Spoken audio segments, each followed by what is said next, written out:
coming home, I'm coming home. Tell the world I'm coming. Job. Job, chapter 1. Many years ago, a man named Job lived in the land of Uz. He was a truly good person who respected God and refused to do evil. Job had 7 sons and 3 daughters. He owned 7,000 sheep, 3,000 camels, 500 pair of oxen, 500 donkeys, and a large number of servants. He was the richest person in the East. Job's sons took turns having feasts in their homes, and they always invited their 3 sisters to join in the eating and drinking. After each feast, Job would send for his children and perform a ceremony as a way of asking God to forgive them of any wrongs they may have done. He would get up early the next morning and offer a sacrifice for each of them, just in case they had sinned or silently cursed God. One day, when the angels had gathered around the Lord, and Satan was there with them, the Lord asked, "Satan, where have you been?" Satan replied, "I have been going all over the earth." Then the Lord asked, "What do you think of my servant Job? No one on earth is like him. He is a truly good person who respects me and refuses to do evil." "Why shouldn't he respect you?" Satan remarked. "You are like a wall, protecting not only him, but his entire family and all his property. You make him successful in whatever he does, and his flocks and herds are everywhere. Try taking away everything he owns, and he will curse you to your face." The Lord replied, "All right, Satan, do what you want with anything that belongs to him, but don't harm Job." Then Satan left. Job's sons and daughters were having a feast in the home of his oldest son, when someone rushed up to Job and said, "While your servants were ploughing with your oxen and your donkeys were nearby eating grass, a gang of Sabaeans attacked and stole the oxen and donkeys. Your other servants were killed, and I was the only one who escaped to tell you." That servant was still speaking when a second one came running up and saying, "God sent down a fire that killed your sheep and your servants. I am the only one who escaped to tell you." Before that servant finished speaking, a third one raced up and said, 3 gangs of Chaldeans attacked and stole your camels. All of your other servants were killed, and I am the only one who escaped to tell you." That servant was still speaking when a fourth one dashed up and said, "Your children were having a feast and drinking wine at the home of your eldest son, when suddenly a windstorm from the desert blew the house down, crushing all of your children. I'm the only one who escaped to tell you." When Job heard this, he tore his clothes and shaved his head because of his great sorrow. He knelt on the ground, then worshipped God and said, "We bring nothing at birth, we take nothing with us at death. The Lord alone gives and takes. Praise the name of the Lord." In spite of everything, Job did not sin or accuse God of doing wrong. Job, chapter 2. When the angels gathered around the Lord again, Satan was there with them. And the Lord asked, "Satan, where have you been?" Satan replied, "I have been going all over the earth." Then the Lord asked, "What do you think of my servant Job? No one on earth is like him. He is a truly good person who respects me and refuses to do evil. And he hasn't changed, even though you persuaded me to destroy him for no reason." Satan answered, "There's no pain like your own. People will do anything to stay alive. Try striking Job's own body with pain, and he will curse you to your face." "All right," the Lord replied. "Make Job suffer as much as you want, but just don't kill him." Satan left and caused painful sores to break out all over Job's body from head to toe. Then Job sat on the ash heap to show his sorrow. And while he was scraping his sores with a broken piece of pottery, his wife asked, "Why do you still trust God? Why don't you curse him and die?" Job replied, Don't talk like a fool. If we accept blessings from God, we must accept trouble as well. In all that happened, Job never once said anything against God. Eliphaz from Teman, Bildad from Shua, and Zophar from Naamah were three of Job's friends, and they heard about his troubles. So they agreed to visit Job and comfort him.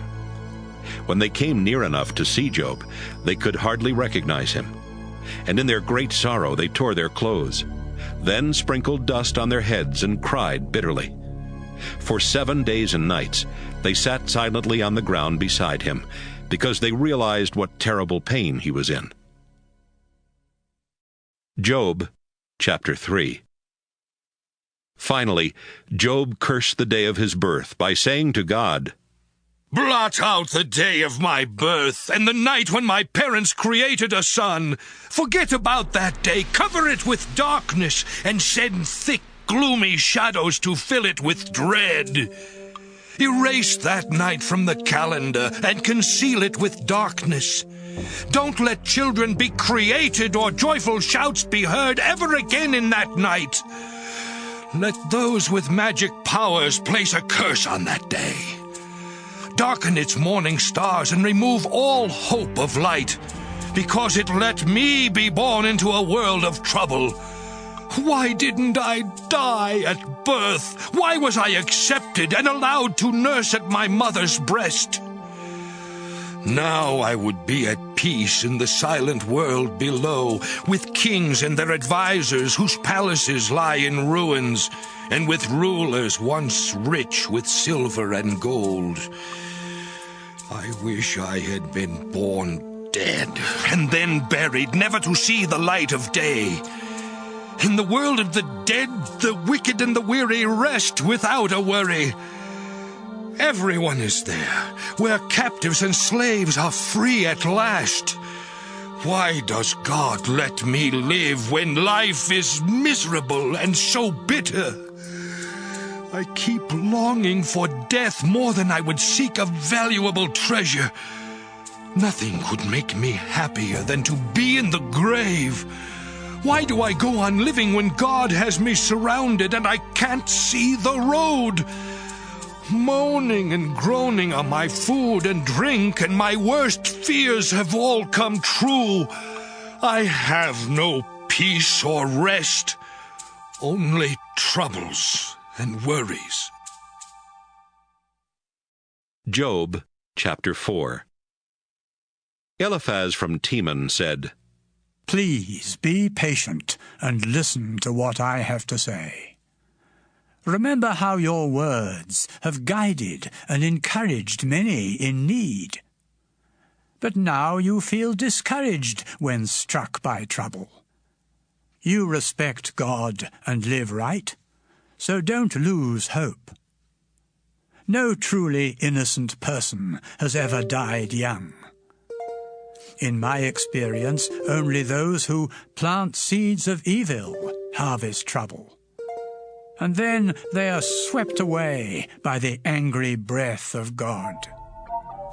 They may roar and growl like powerful lions, but when God breaks their teeth, they starve, and their children are scattered.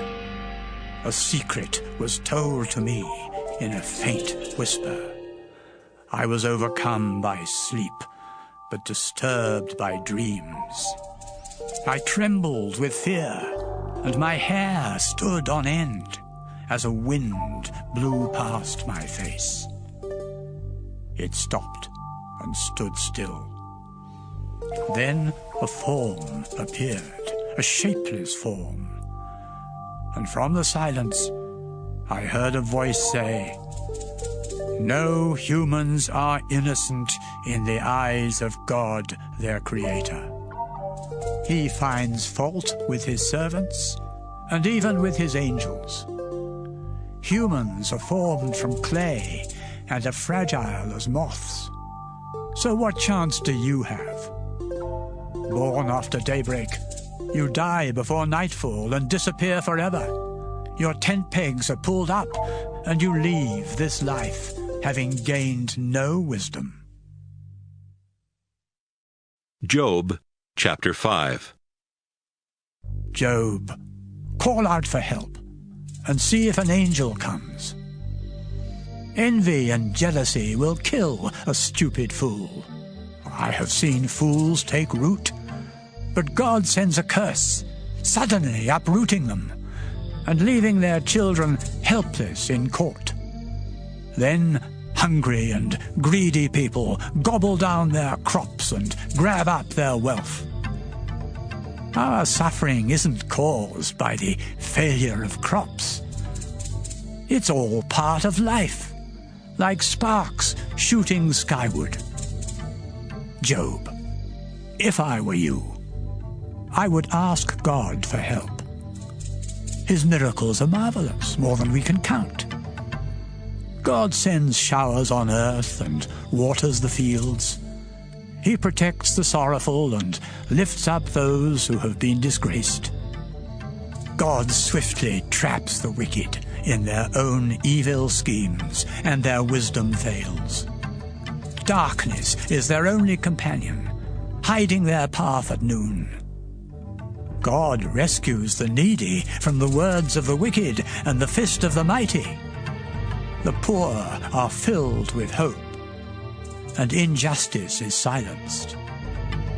Consider yourself fortunate if God, all-powerful, chooses to correct you. He may cause injury and pain, but he will bandage and heal your cuts and bruises. God will protect you from harm, no matter how often trouble may strike. In times of war and famine, God will keep you safe. You will be sheltered without fear of hurtful words or any other weapon. You will laugh at the threat of destruction and famine. And you won't be afraid of wild animals. They will no longer be fierce, and your rocky fields will become friendly. Your home will be secure, and your sheep will be safe. You will have more descendants than there are blades of grass on the face of the earth.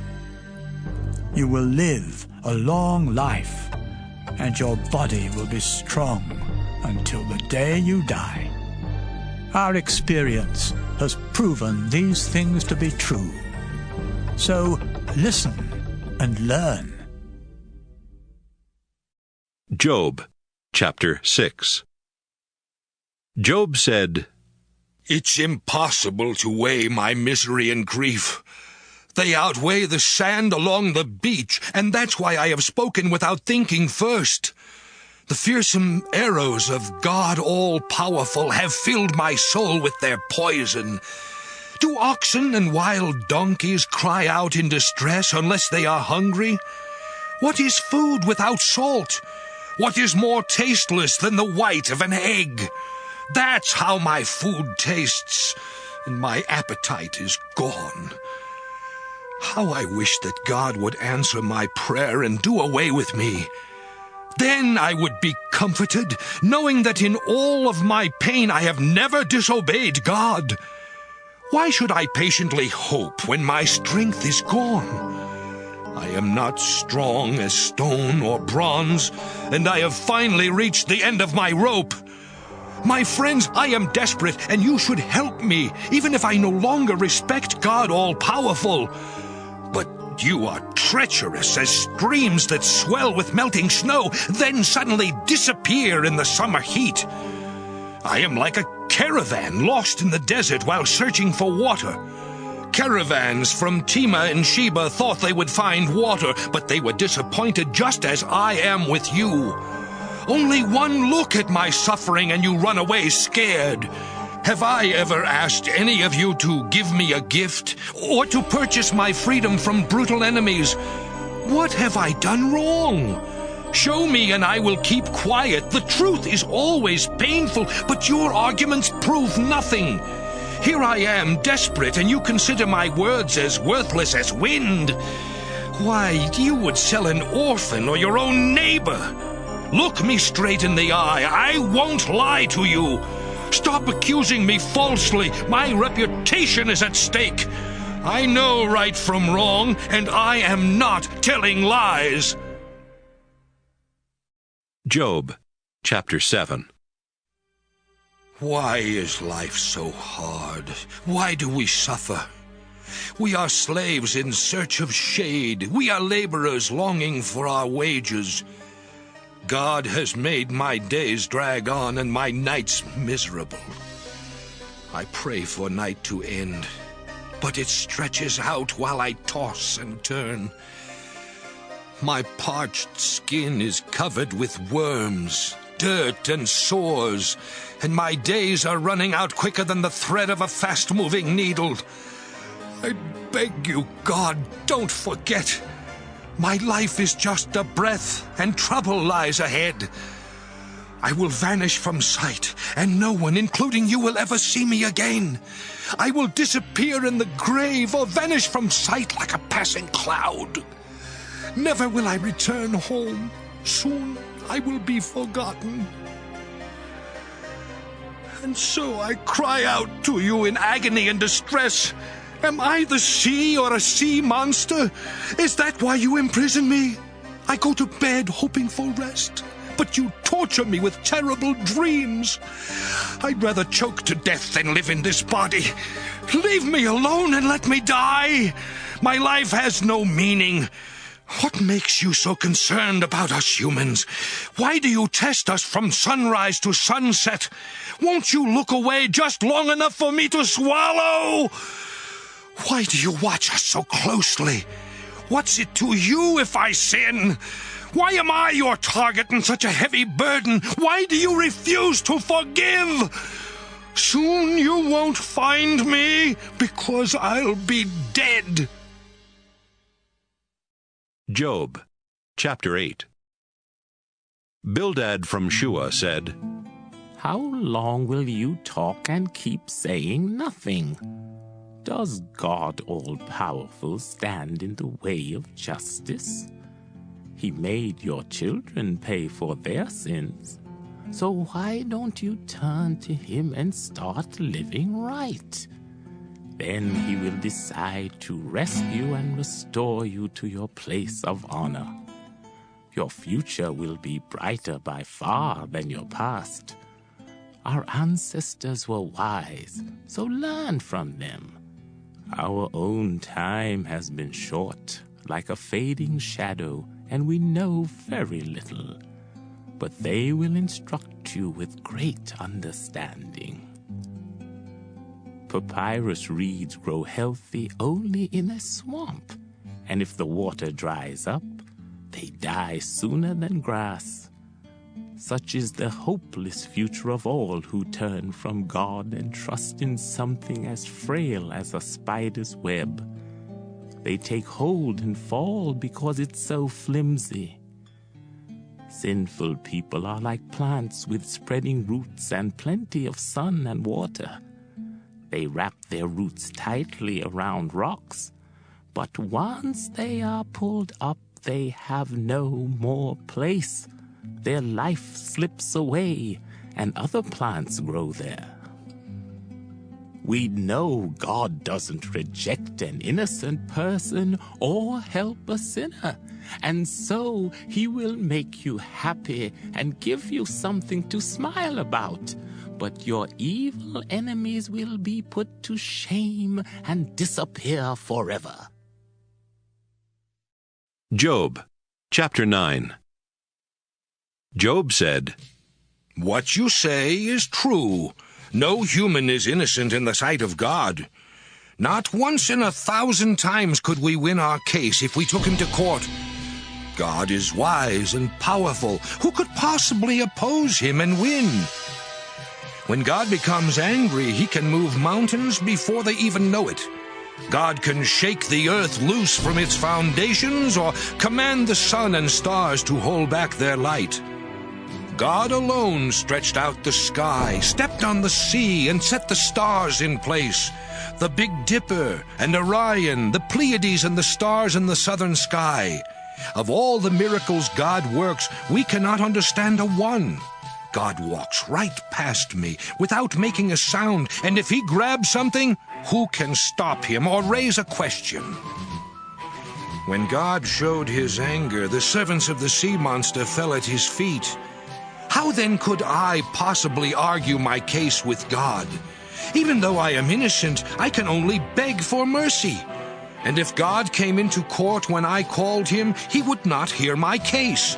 He would strike me with a storm and increase my injuries for no reason at all. Before I could get my breath, my miseries would multiply. God is much stronger than I am, and who would call me into court to give me justice?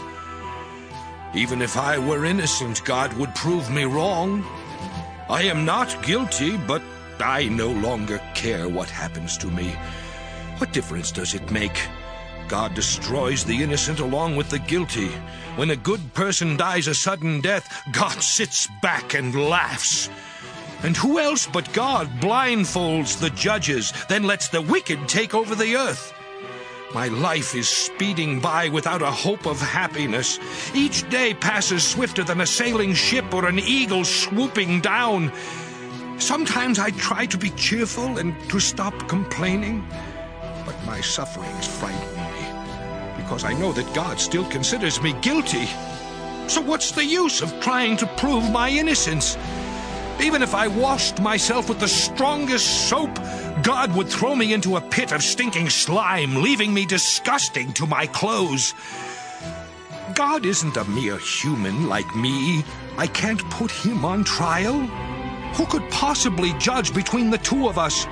Can someone snatch away the stick God carries to frighten me? Then I could speak up without fear of him. But for now, I cannot speak. Job, chapter 10. I am sick of life, and from my deep despair I complain to you, my God. Don't just condemn me. Point out my sin.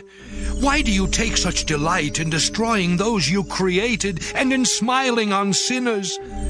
Do you look at things the way we humans do? Is your life as short as ours? Is that why you are so quick to find fault with me? You know I am innocent, but who can defend me against you? Will you now destroy someone you created? Remember that you molded me like a piece of clay, so don't turn me back into dust once again. As cheese is made from milk, you created my body from a tiny drop. Then you tied my bones together with muscles and covered them with flesh and skin. You, the source of my life, showered me with kindness and watched over me. You have not explained all of your mysteries, but you catch and punish me each time I sin. Guilty or innocent, I am condemned and ashamed because of my troubles. No matter how hard I try, you keep hunting me down like a powerful lion. You never stop accusing me. You become furious and attack over and over again. Why did you let me be born? I would rather have died before birth and been carried to the grave without ever breathing. I have only a few days left. Why don't you leave me alone? Let me find some relief before I travel to the land of darkness and despair, the place of no return. Job, chapter 11. Zophar from Naamah said, So much foolish talk cannot go unanswered. Your words have silenced others and made them ashamed. Now it is only right for you to be put to shame. You claim to be innocent and argue that your beliefs are acceptable to God. But I wish he would speak and let you know that wisdom has many different sides. You would then discover that God has punished you less than you deserve. Can you understand the mysteries surrounding God all-powerful? They are higher than the heavens and deeper than the grave. So what can you do when you know so little, and these mysteries outreach the earth and the ocean? If God puts you in prison or drags you to court, what can you do? God has the wisdom to know when someone is worthless and sinful. But it's easier to tame a wild donkey than to make a fool wise. Surrender your heart to God. Turn to Him in prayer and give up your sins, even those you do in secret. Then you won't be ashamed. You will be confident and fearless.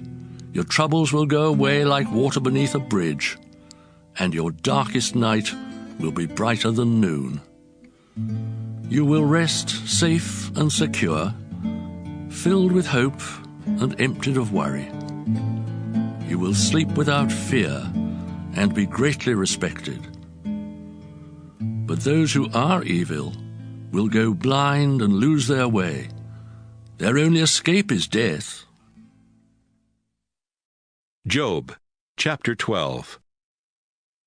Job said to his friends, You think you are so great, with all the answers. But I know as much as you do, and so does everyone else. I have always lived right, and God answered my prayers. Now friends make fun of me. It's easy to condemn those who are suffering when you have no troubles. Robbers and other godless people live safely at home and say, God is in our hands. If you want to learn, then go and ask the wild animals and the birds, the flowers and the fish. Any of them can tell you what the Lord has done. Every living creature is in the hands of God. We hear with our ears, taste with our tongues, and gain some wisdom from those who have lived a long time. But God is the real source of wisdom and strength. No one can rebuild what He destroys or release those He has imprisoned. God can hold back the rain or send a flood, just as He rules over liars and those they lie to. God destroys counselors, turns judges into fools, and makes slaves of kings. God removes priests and others who have great power. He confuses wise, experienced advisers, puts mighty kings to shame, and takes away their power. God turns darkness to light. He makes nations strong, then shatters their strength. God strikes their rulers senseless, then leaves them to roam through barren deserts, lost in the dark, staggering like someone drunk. Job, chapter 13. I know and understand every bit of this. None of you are smarter than I am. There's nothing you know that I don't. But I prefer to argue my case with God all-powerful. You are merely useless doctors who treat me with lies. The wisest thing you can do is to keep quiet and listen to my argument. Are you telling lies for God and not telling the whole truth when you argue His case? If He took you to court, could you fool Him, just as you fool others? If you were secretly unfair, He would correct you, and His glorious splendor would make you terrified. Your wisdom and arguments are as delicate as dust. Be quiet while I speak, then say what you will. I will be responsible for what happens to me. God may kill me, but still I will trust Him and offer my defense. This may be what saves me, because no guilty person would come to His court. Listen carefully to my words. I have prepared my case well, and I am certain to win. If you can prove me guilty, I will give up and die. I ask only two things of you, my God, and I will no longer hide from you. Stop punishing and terrifying me. Then speak, and I will reply, or else let me speak, and you reply. Please point out my sins so I will know them. Why have you turned your back and count me your enemy? Do you really enjoy frightening a fallen leaf? Why do you accuse me of horrible crimes and make me pay for sins I did in my youth? You have tied my feet down and keep me surrounded. I am rotting away like cloth eaten by worms. Job, chapter 14. Life is short and sorrowful for every living soul. We are flowers that fade and shadows that vanish. And so I ask you, God, Why pick on me? There's no way a human can be completely pure. Our time on earth is brief. The number of our days is already decided by you. Why don't you leave us alone and let us find some happiness while we toil and labor? When a tree is chopped down, there is always the hope that it will sprout again. Its roots and stump may rot, but at the touch of water, fresh twigs shoot up. Humans are different. We die, and that's the end. We are like streams and lakes after the water has gone. We fall into the sleep of death, never to rise again until the sky disappears. Please hide me, God, deep in the ground. And when you are angry no more, remember to rescue me. Will we humans live again? I would gladly suffer and wait for my time. My Creator, you would want me. You would call out and I would answer. You would take care of me, but not count my sins. You would put them in a bag, tie it tight, and toss them away. But in the real world, mountains tumble and rocks crumble. Streams wear away stones and wash away soil. And you destroy our hopes. You change the way we look, then send us away, wiped out forever. We never live to know if our children are praised or disgraced. We feel no pain but our own, and when we mourn, it's only for ourselves. Job, chapter 15. Eliphaz from Teman said, Job, if you had any sense, you would stop spreading all of this hot air. Your words are enough to make others turn from God and lead them to doubt. And your sinful, scheming mind is the source of all you say. I am not here as your judge. Your own words are witnesses against you. Were you the first human? Are you older than the hills? Have you ever been present when God's council meets? Do you alone have wisdom? Do you know and understand something we don't? We have the benefit of wisdom older than your father, and you have been offered comforting words from God. Isn't this enough? Your emotions are out of control, making you look fierce. That's why you attack God with everything you say. No human is pure and innocent, and neither are angels, not in the sight of God. If God doesn't trust his angels, what chance do humans have? We are so terribly evil that we thirst for sin. Just listen to what I know, and you will learn wisdom known by others since ancient times. Those who gained such insights also gained the land, and they were not influenced by foreign teachings. But suffering is in store each day for those who sin. Even in times of success, they constantly hear the threat of doom. Darkness, despair, and death are their destiny. They scrounge around for food, all the while dreading the approaching darkness. They're overcome with despair, like a terrified king about to go into battle. This is because they rebelled against God all-powerful and have attacked him with their weapons. They may be rich and fat, but they will live in the ruins of deserted towns. Their property and wealth will shrink and disappear. They won't escape the darkness, and the blazing breath of God will set their future aflame. They have put their trust in something worthless. Now they will become worthless, like a date palm tree without a leaf, or like vineyards or orchards whose blossoms and unripe fruit drop to the ground. Yes, the godless and the greedy will have nothing but flames feasting on their homes, because they are the parents of trouble and vicious lies. Job, chapter 16. Job said, I have often heard this, and it offers no comfort. So why don't you keep quiet? What's bothering you? If I were in your place, it would be easy to criticize or to give advice, but I would offer hope and comfort instead. If I speak or if I don't, I hurt all the same. My torment continues.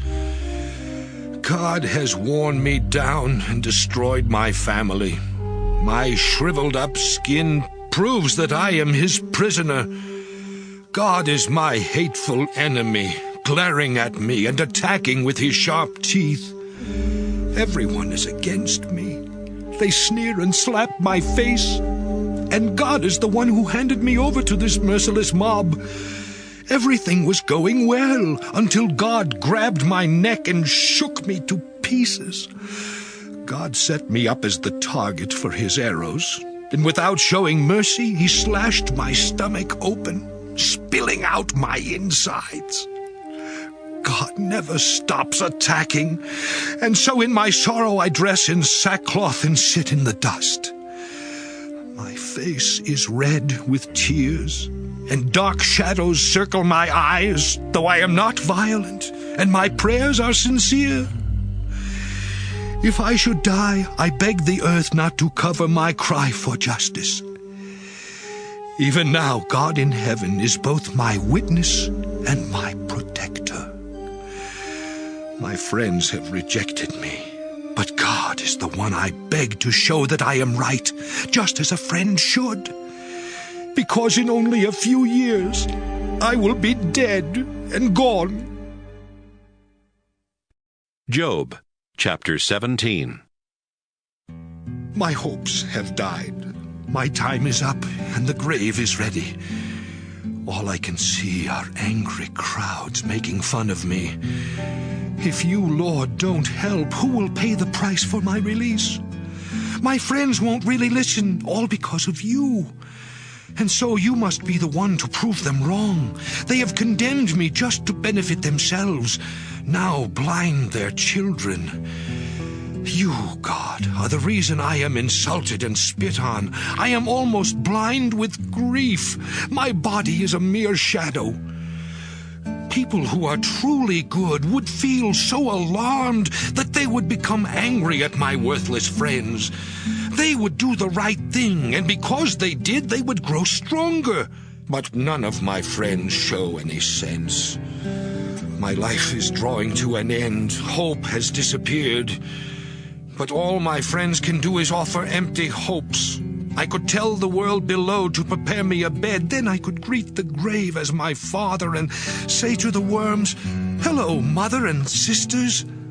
But what kind of hope is that? Will it keep me company in the world of the dead? Job, chapter 18. Bildad from Shua said, How long will you talk? Be sensible. Let us speak. Or do you think that we are dumb animals? You cut yourself in anger. Will that shake the earth or even move the rocks? The lamps of sinful people soon are snuffed out, leaving their tents dark. Their powerful legs become weak, and they stumble on schemes of their own doing. Before they know it, they are trapped in a net, hidden along the path. Terror strikes and pursues from every side. Starving, they run, only to meet disaster, then afterwards to be eaten alive by death itself. Those sinners are dragged from the safety of their tents to die a gruesome death. Then their tents and possessions are burned to ashes, and they are left like trees, dried up from the roots. They are gone and forgotten, thrown far from the light into a world of darkness, without any children to carry on their name.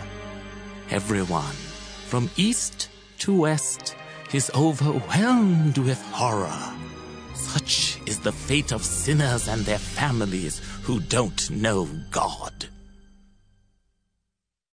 Job, chapter 19. Job said, How long will you torture me with your words? Isn't 10 times enough for you to accuse me? Aren't you ashamed? Even if I have sinned, you haven't been harmed. You boast of your goodness, claiming I am suffering because I am guilty. But God is the one at fault for finding fault with me. Though I pray to be rescued from this torment, no whisper of justice answers me. God has me trapped with a wall of darkness and stripped of respect. God rips me apart, uproots my hopes, and attacks with fierce anger as though I were his enemy. His entire army advances, then surrounds my tent. God has turned relatives and friends against me, and I am forgotten. My guests and my servants consider me a stranger, and when I call my servants, they pay no attention. My breath disgusts my wife. Everyone in my family turns away. Young children can't stand me, and when I come near, they make fun. My best friends and loved ones have turned from me.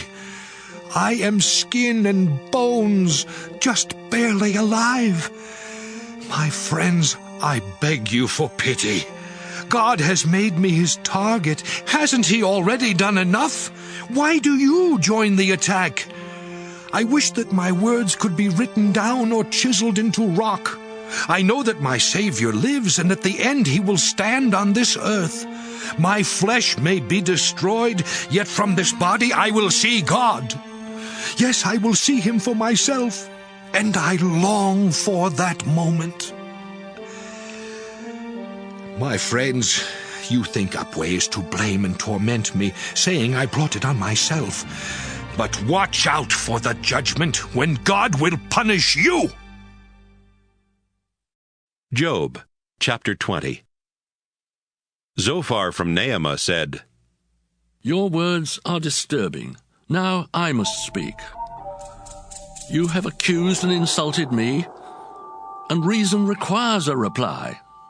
Since the time of creation, everyone has known that sinful people are happy for only a while. Though their pride and power may reach to the sky, they will disappear like dust, and those who knew them will wonder what happened. They will be forgotten like a dream and vanish from the sight of family and friends. Their children will have to repay what the parents took from the poor. Indeed, the wicked will die and go to their graves in the prime of life. Sinners love the taste of sin. They relish every bite and swallow it slowly. But their food will turn sour and poison their stomachs. Then God will make them lose the wealth they gobbled down. They will die from the fangs of poisonous snakes and never enjoy rivers flowing with milk and honey. Their hard work will result in nothing gained, because they cheated the poor and took their homes. Greedy people want everything and are never satisfied. But when nothing remains for them to grab, they will be nothing. Once they have everything, distress and despair will strike them down, and God will make them swallow his blazing anger. While running from iron spears, they'll be killed by arrows of bronze, whose shining tips go straight through their bodies. They will be trapped by terror, and what they treasure most will be lost in the dark. God will send flames to destroy them in their tents with all their property. The heavens and the earth will testify against them, and all their possessions will be dragged off when God becomes angry. This is what God has decided for those who are evil. Job, chapter 21. Job said, If you want to offer comfort, then listen to me, and when I have finished, you can start your insults all over again. My complaint is against God. That's why I am impatient. Just looking at me is enough to make you sick, and the very thought of myself fills me with disgust. Why do evil people live so long and gain such power? Why are they allowed to see their children grow up? They have no worries at home, and God never punishes them. Their cattle have lots of calves without ever losing one. Their children play and dance safely by themselves. These people sing and celebrate to the sound of tambourines, small harps, and flutes, and they are successful without a worry until the day they die. Those who are evil say to God all-powerful, "Leave us alone! Don't bother us with your teachings. What do we gain from praying and worshipping you? We succeeded all on our own." And so I keep away from them and their evil schemes. How often does God become angry and send disaster and darkness to punish sinners? How often does he strike them like a windstorm that scatters straw? You say, God will punish those sinners' children in place of those sinners. But I say, let him punish those sinners themselves until they really feel it. Let God all-powerful force them to drink their own destruction from the cup of his anger. Because after they are dead, they won't care what happens to their children. Who can tell God what to do? He judges powerful rulers. Some of us die prosperous, enjoying good health, while others die in poverty, having known only pain. But we all end up dead beneath a blanket of worms. My friends, I know that you are plotting against me. You ask, where is the home of that important person who does so much evil? Everyone near and far agrees that those who do wrong never suffer disaster when God becomes angry. No one points out their sin or punishes them. Then at their funerals they are highly praised, the earth welcomes them home, while crowds mourn. But empty, meaningless words are the comfort you offer me. Job, chapter 22. Eliphaz from Teman said, What use are we humans to God, even the wisest of us? If you were completely sinless, that would still mean nothing to God all-powerful. Is he correcting you for worshipping him? No, it's because of your terrible sins. To guarantee payment of a debt, you have taken clothes from the poor. And you refused bread and water to the hungry and thirsty, although you were rich, respected, and powerful. You have turned away widows and have broken the arms of orphans. That's why you were suddenly trapped by terror, blinded by darkness, and drowned in a flood. God lives in the heavens, above the highest stars, where he sees everything. Do you think the deep darkness hides you from God? Do thick clouds cover his eyes as he walks around heaven's dome high above the earth? Give up those ancient ideas believed by sinners who were swept away without warning. They rejected God all-powerful, feeling he was helpless, although he had been kind to their families. The beliefs of these sinners are truly disgusting. When God's people see the godless swept away, they celebrate, saying, "Our enemies are gone, and fire has destroyed their possessions." Surrender to God all-powerful. You will find peace and prosperity. Listen to his teachings and take them to heart. If you return to God and turn from sin, all will go well with you. So get rid of your finest gold as though it were sand. Let God all-powerful be your silver and gold, and you will find happiness by worshipping him. God will answer your prayers, and you will keep the promises you made to him. He will do whatever you ask, and life will be bright. When others are disgraced, God will clear their names in answer to your prayers. Even those who are guilty will be forgiven because you obey God. Job, chapter 23. Job said, Today I complain bitterly, because God has been cruel and made me suffer. If I knew where to find God, I would go there and argue my case. Then I would discover what he wanted to say. Would he overwhelm me with his greatness? No! He would listen because I am innocent, and he would say, I now set you free. I cannot find God anywhere. In front or back of me, to my left or my right, God is always at work, though I never see him. But he knows what I am doing, and when he tests me, I will be pure as gold. I have never refused to follow any of his commands, and I have always treasured his teachings. But he alone is God, and who can oppose him? God does as he pleases, and he will do exactly what he intends with me. Merely the thought of God all-powerful makes me tremble with fear. God has covered me with darkness, but I refuse to be silent. Job, chapter 24. Why doesn't God set a time for court? Why don't his people know where he can be found? Sinners remove boundary markers and take care of sheep they have stolen. They cheat orphans and widows by taking their donkeys and oxen. The poor are trampled and forced to hide in the desert, where they and their children must live like wild donkeys in search for food. If they want grain or grapes, they must go to the property of these sinners. They sleep naked in the cold because they have no cover, and during a storm their only shelters are caves among the rocky cliffs. Children whose fathers have died are taken from their mothers as payment for a debt. Then they are forced to work naked in the grain fields because they have no clothes, and they go hungry. They crush olives to make oil and grapes to make wine, but still they go thirsty. And along the city streets, the wounded and dying cry out, yet God does nothing.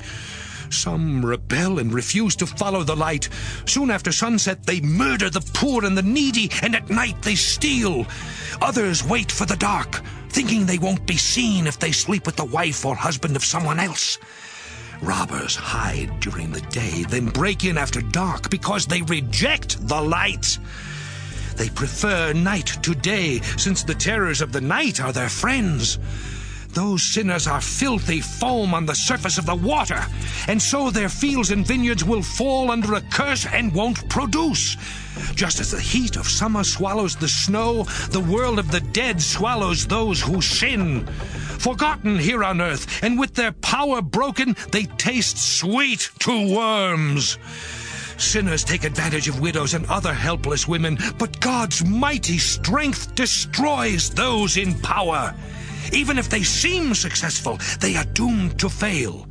God may let them feel secure, but they are never out of his sight. Great for a while, gone forever. Sinners are mowed down like weeds, then they wither and die. If I haven't spoken the truth, then prove me wrong. Job, chapter 25. Bildad from Shua said, God is the one to fear, because God is in control and rules the heavens. Who can count his army of stars?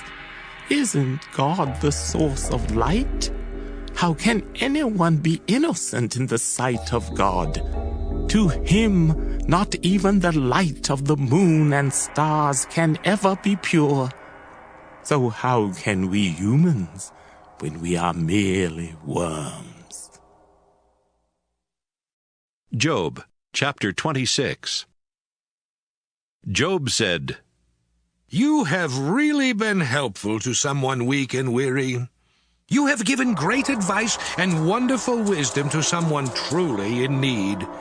How can anyone possibly speak with such understanding?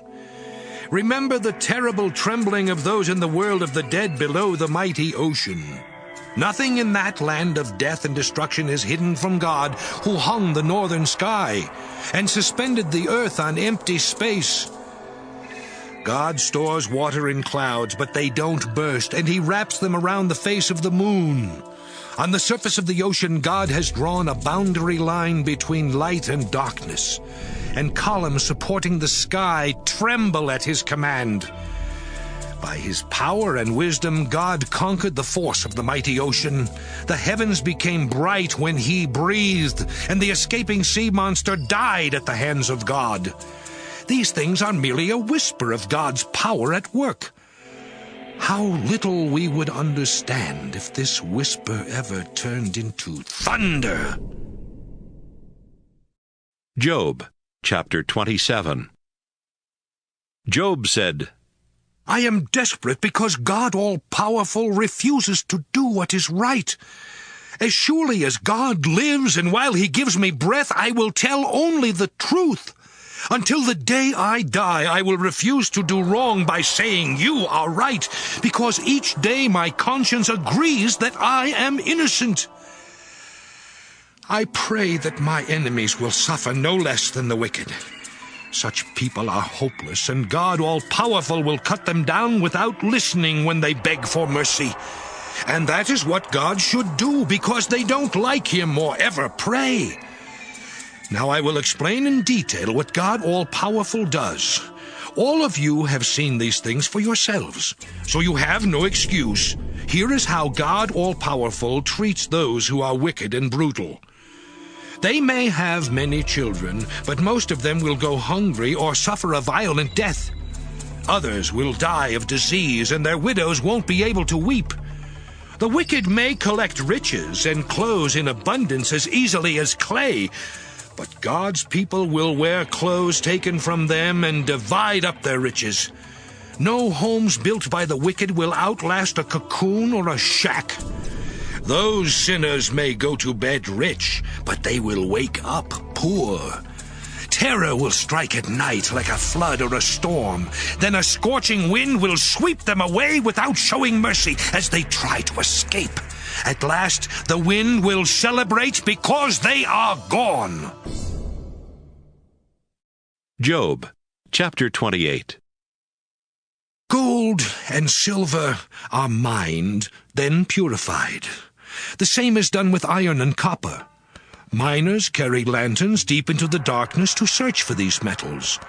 They dig tunnels in distant, unknown places where they dangle by ropes. Far beneath the grain fields, fires are built to break loose those rocks that have jewels or gold. Miners go to places unseen by the eyes of hawks. They walk on soil unknown to the proudest lions.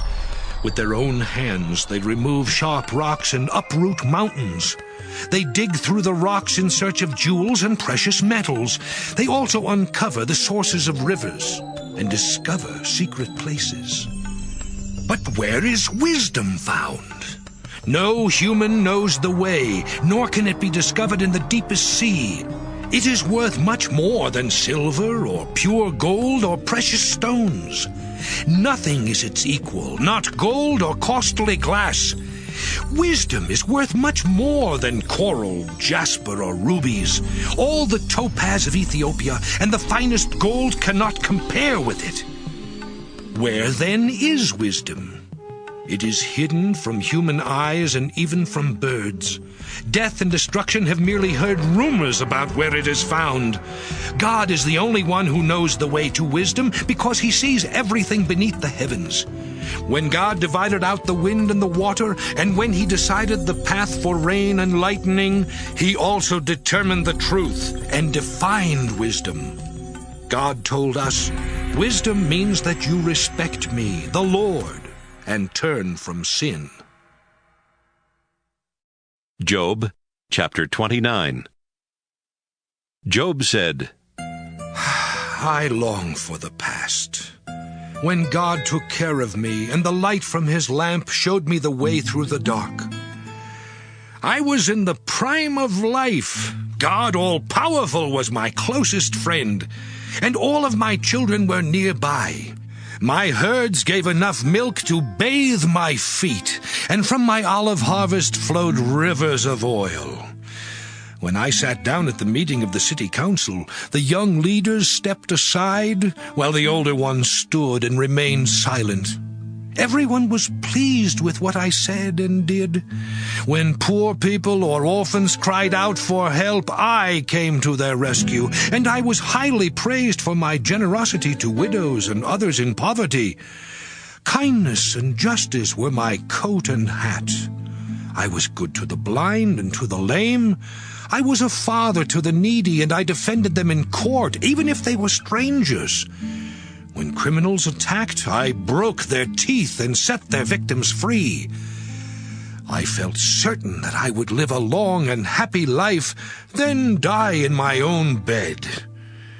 In those days, I was strong like a tree with deep roots and with plenty of water, or like an archer's new bow.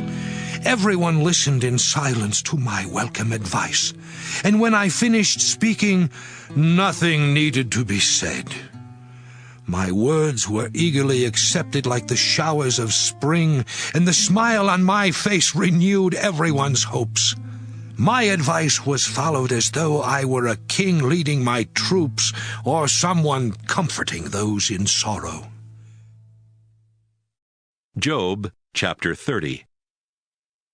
Young people now insult me, although their fathers would have been a disgrace to my sheepdogs, and those who insult me are helpless themselves. They must claw the desert sand in the dark for something to satisfy their hunger. They gather tasteless shrubs for food and firewood, and they are run out of towns as though they were thieves. Their only homes are ditches or holes between rocks, where they bray like donkeys gathering around shrubs.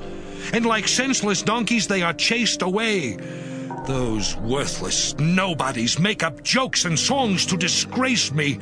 They are hateful and keep their distance, even while spitting in my direction. God has destroyed me, and so they don't care what they do. Their attacks never stop, though I am defenseless, and my feet are trapped. Without any help, they prevent my escape, destroying me completely and leaving me crushed. Terror has me surrounded. My reputation and my riches have vanished like a cloud. I am sick at heart. Pain has taken its toll. Night chews on my bones, causing endless torment, and God has shrunk my skin, choking me to death. I have been thrown in the dirt, and now am dirt myself. I beg God for help, but there is no answer, and when I stand up, he simply stares. God has turned brutal, stirring up a windstorm to toss me about. Soon he will send me home to the world of the dead, where we all must go. No one refuses help to others when disaster strikes. I mourned for the poor and those who suffered, but when I beg for relief and light, all I receive are disaster and darkness. My stomach is tied in knots. Pain is my daily companion. Suffering has scorched my skin, and in the city council I stand and cry out, making mournful sounds like jackals and owls. My skin is so parched that it peels right off, and my bones are burning. My only songs are sorrow and sadness.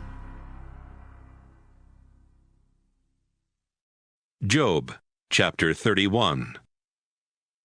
I promised myself never to stare with desire at a young woman. God all-powerful punishes men who do that. In fact, God sends disaster on all who sin, and he keeps a close watch on everything I do. I am not dishonest or deceitful, and I beg God to prove my innocence. If I have disobeyed him, or even wanted to, then others can eat my harvest and uproot my crops. If I have desired someone's wife and chased after her, then let some stranger steal my wife from me. If I took someone's wife, it would be a horrible crime, sending me to destruction and my crops to the flames. When my servants complained against me, I was fair to them. Otherwise, what answer would I give to God when he judges me? After all, God is the one who gave life to each of us before we were born. I have never cheated widows or others in need, and I have always shared my food with orphans. Since the time I was young, I have cared for orphans and helped widows. I provided clothes for the poor, and I was praised for supplying woolen garments to keep them warm. If I have ever raised my arm to threaten an orphan when the power was mine, I hope that arm will fall from its socket. I could not have been abusive. I was terrified at the thought that God might punish me. I have never trusted the power of wealth or taken pride in owning many possessions. I have never openly or secretly worshipped the sun or moon. Such horrible sins would have deserved punishment from God. I have never laughed when my enemies were struck by disaster. Neither have I sinned by asking God to send down on them the curse of death. No one ever went hungry at my house, and travelers were always welcome. Many have attempted to hide their sins from others, but I refused, and the fear of public disgrace never forced me to keep silent about what I had done. Why doesn't God all-powerful listen and answer? If God has something against me, let him speak up or put it in writing. Then I would wear his charges on my clothes and forehead, and with my head held high, I would tell him everything I have ever done. I have never mistreated the land I farmed and made it mourn, nor have I cheated my workers and caused them pain. If I had, I would pray for weeds instead of wheat to grow in my fields. After saying these things, Job was silent. Job, chapter 32. Finally, these three men stopped arguing with Job, because he refused to admit that he was guilty. Elihu from Buz was there, and he had become upset with Job for blaming God instead of himself. He was also angry with Job's three friends for not being able to prove that Job was wrong. Elihu was younger than these three, and he let them speak first. But he became irritated when they could not answer Job, and he said to them, I am much younger than you, so I have shown respect by keeping silent. I once believed age was the source of wisdom. Now I truly realize wisdom comes from God. Age is no guarantee of wisdom and understanding. That's why I ask you to listen to me. I eagerly listened to each of your arguments, but not one of you proved Job to be wrong. You shouldn't say, we know what's right, let God punish him. Job hasn't spoken against me, and so I won't answer him with your arguments. All of you are shocked. You don't know what to say. But am I to remain silent just because you have stopped speaking? No, I will give my opinion, because I have so much to say that I can't keep quiet. I am like a swollen wineskin, and I will burst if I don't speak. I don't know how to be unfair or to flatter anyone. If I did, my Creator would quickly destroy me. Job, chapter 33. Job, listen to me. Pay close attention. Everything I will say is true and sincere, just as surely as the Spirit of God, all-powerful, gave me the breath of life. Now line up your arguments and prepare to face me. We each were made from clay, and God has no favourites, so don't be afraid of me or what I might do.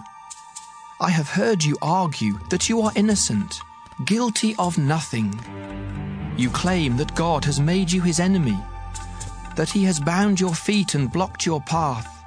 But Job, you're wrong. God is greater than any human. So why do you challenge God to answer you? God speaks in different ways, and we don't always recognize his voice. Sometimes, in the night, he uses terrifying dreams to give us warnings.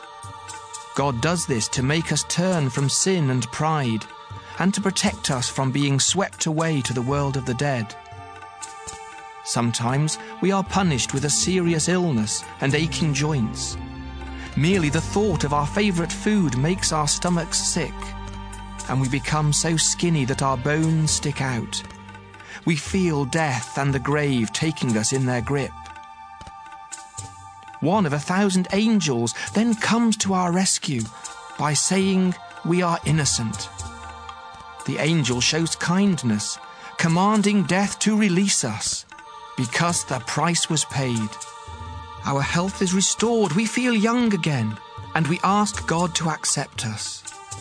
Then we joyfully worship God, and we are rewarded because we are innocent. When that happens, we tell everyone, I sinned and did wrong, but God forgave me and rescued me from death. Now I will see the light.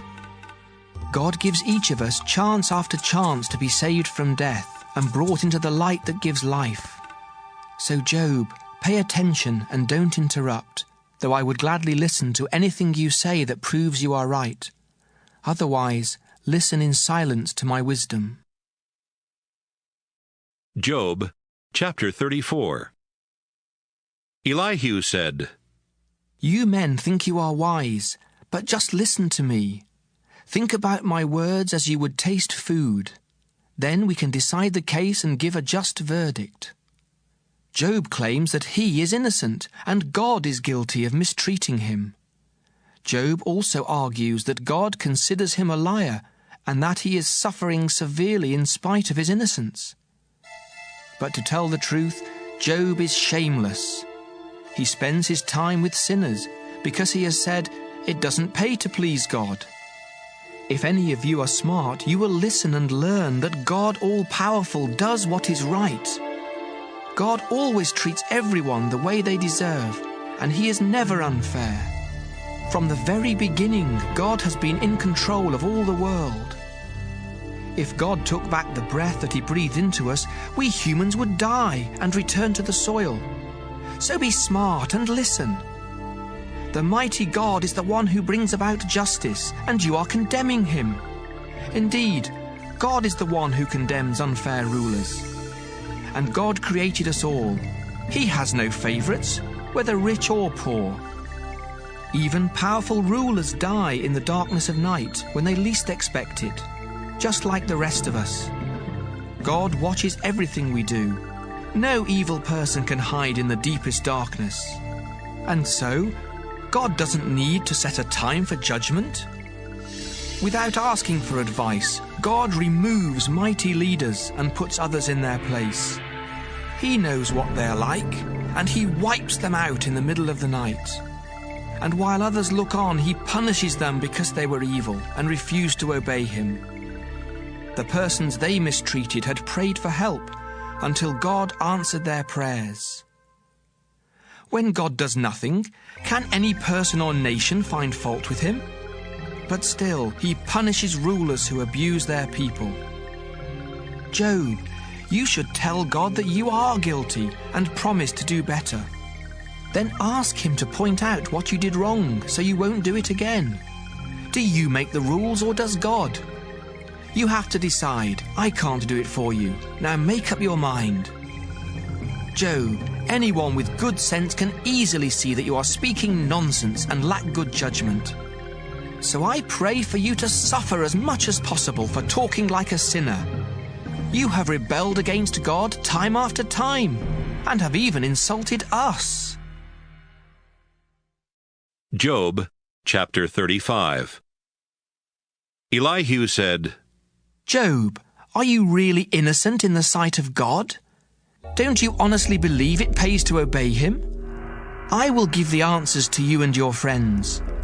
Look up to the heavens and think. Do your sins hurt God? Is any good you may have done at all helpful to him? The evil or good you do only affects other humans. In times of trouble, everyone begs the mighty God to have mercy.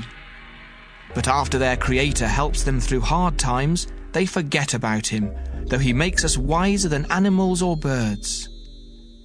God won't listen to the prayers of proud and evil people. If God all-powerful refuses to answer their empty prayers, he will surely deny your impatient request to face him in court. Job, you were wrong to say God doesn't punish sin. Everything you have said adds up to nonsense. Job, chapter 36. Elihu said, Be patient a while longer. I have something else to say in God's defense. God always does right, and this knowledge comes straight from God. You can rest assured that what I say is true. Although God is mighty, he cares about everyone and makes fair decisions. The wicked are cut down, and those who are wronged receive justice. God watches over good people and places them in positions of power and honor forever. But when people are prisoners of suffering and pain, God points out their sin and their pride. Then he warns them to turn back to him. And if they obey, they will be successful and happy from then on. But if they foolishly refuse, they will be rewarded with a violent death. Godless people are too angry to ask God for help when he punishes them. So they die young in shameful disgrace. Hard times and trouble are God's way of getting our attention. And at this very moment, God deeply desires to lead you from trouble and to spread your table with your favorite food. Now that the judgment for your sins has fallen upon you, don't let your anger and the pain you endured make you sneer at God. Your reputation and riches cannot protect you from distress, nor can you find safety in the dark world below. Be on guard. Don't turn to evil as a way of escape. God's power is unlimited. He needs no teachers to guide or correct him. Others have praised God for what he has done, so join with them. From down here on earth, everyone has looked up and seen how great God is. God is more than we imagine. No one can count the years he has lived. God gathers moisture into the clouds and supplies us with rain. Who can understand how God scatters the clouds and speaks from his home in the thunderstorm? And when God sends lightning, it can be seen at the bottom of the sea. By producing such rainstorms, God rules the world and provides us with food. Each flash of lightning is one of his arrows striking its target, and the thunder tells of his anger against sin. Job chapter 37. I am frightened and tremble all over when I hear the roaring voice of God in the thunder, and when I see his lightning flash across the sky. God's majestic voice thunders his commands, creating miracles too marvelous for us to understand. Snow and heavy rainstorms make us stop and think about God's power, and they force animals to seek shelter. The windstorms of winter strike, and the breath of God freezes streams and rivers. Rain clouds filled with lightning appear at God's command, traveling across the sky to release their cargo, sometimes as punishment for sin, sometimes as kindness. Job, consider carefully the many wonders of God. Can you explain why lightning flashes at the orders of God who knows all things? Or how he hangs the clouds in empty space? You almost melt in the heat of fierce desert winds when the sky is like brass.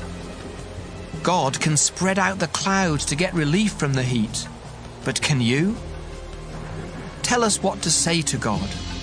Our minds are in the dark and we don't know how to argue our case. Should I risk my life by telling God that I want to speak? No one can stare at the sun after a breeze has blown the clouds from the sky.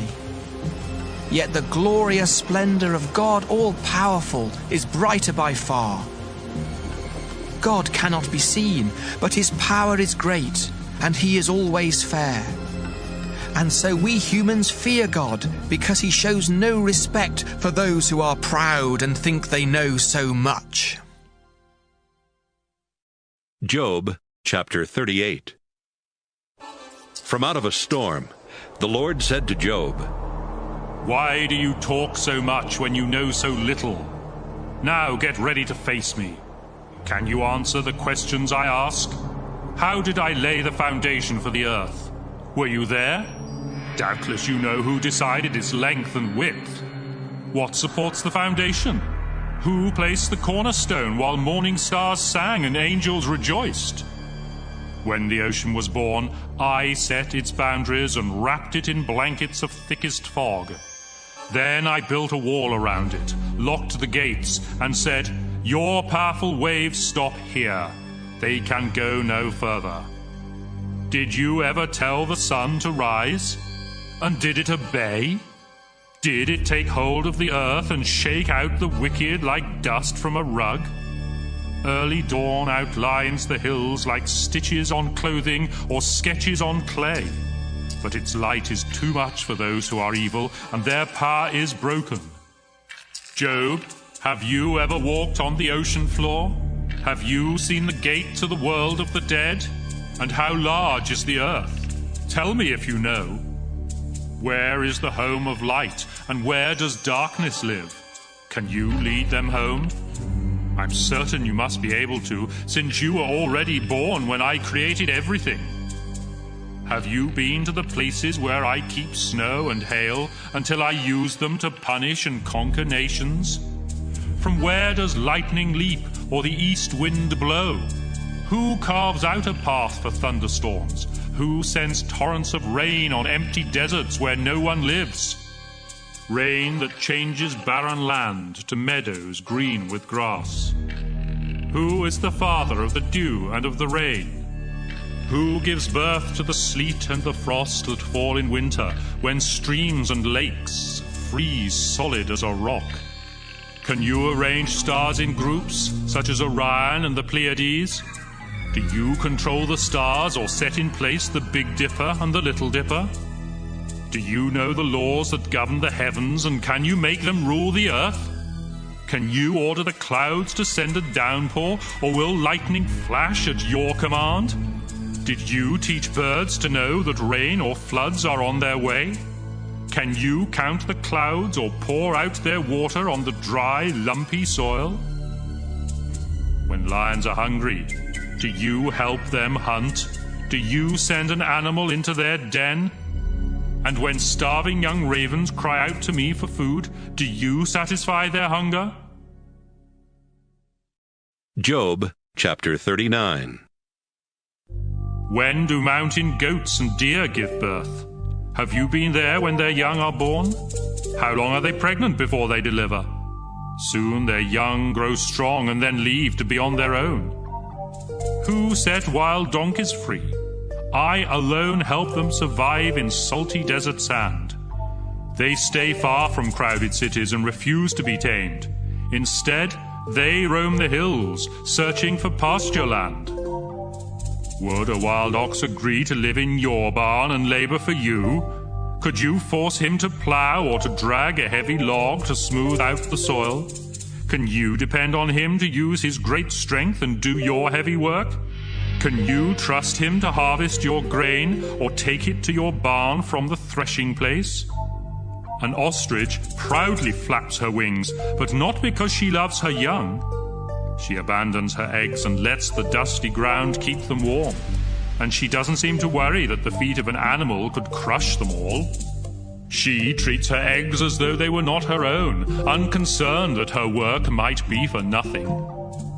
I myself made her foolish and without common sense. But once she starts running, she laughs at a rider on the fastest horse. Did you give horses their strength and the flowing hair along their necks? Did you make them able to jump like grasshoppers or to frighten people with their snorting? Before horses are ridden into battle, they paw at the ground, proud of their strength. Laughing at fear, they rush towards the fighting, while the weapons of their riders rattle and flash in the sun. Unable to stand still, they gallop eagerly into battle when trumpets blast. Stirred by the distant smells and sounds of war, they snort in reply to the trumpet. Did you teach hawks to fly south for the winter? Did you train eagles to build their nests on rocky cliffs where they can look down to spot their next meal? Then their young gather to feast wherever the victim lies. Job chapter 40.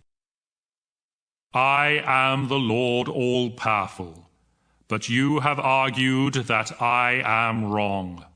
Now you must answer me. Job said to the Lord, Who am I to answer you? I did speak once or twice, but never again. Then, out of the storm, the Lord said to Job, Face me and answer the questions I ask.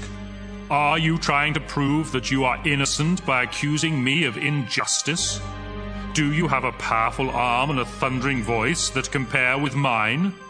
If so, then surround yourself with glory and majesty. Show your furious anger. Throw down and crush all who are proud and evil. Wrap them in grave clothes and bury them together in the dusty soil. Do this, and I will agree that you have won this argument. I created both you and the hippopotamus. It eats only grass like an ox, but look at the mighty muscles in its body and legs. Its tail is like a cedar tree, and its thighs are thick. The bones in its legs are like bronze or iron. I made it more powerful than any other creature, yet I am stronger still. Undisturbed, it eats grass while the other animals play nearby. It rests in the shade of trees along the riverbank or hides among reeds in the swamp. It remains calm and unafraid, with the Jordan River rushing and splashing in its face. There is no way to capture a hippopotamus, not even by hooking its nose or blinding its eyes. Job chapter 41. Can you catch a sea monster by using a fish hook? Can you tie its mouth shut with a rope? Can it be led around by a ring in its nose or a hook in its jaw? Will it beg for mercy? Will it surrender as a slave for life? Can it be tied by the leg like a pet bird for little girls? Is it ever chopped up and its pieces bargained for in the fish market? Can it be killed with harpoons or spears? Wrestle it just once. That will be the end. Merely a glimpse of this monster makes all courage melt.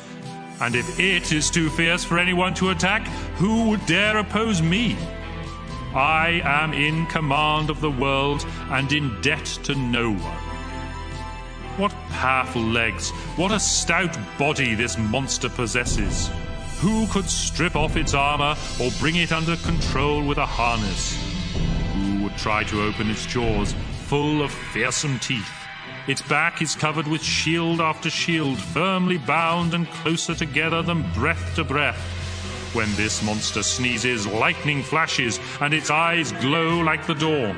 Sparks and fiery flames explode from its mouth, and smoke spews from its nose like steam from a boiling pot, while its blazing breath scorches everything in sight.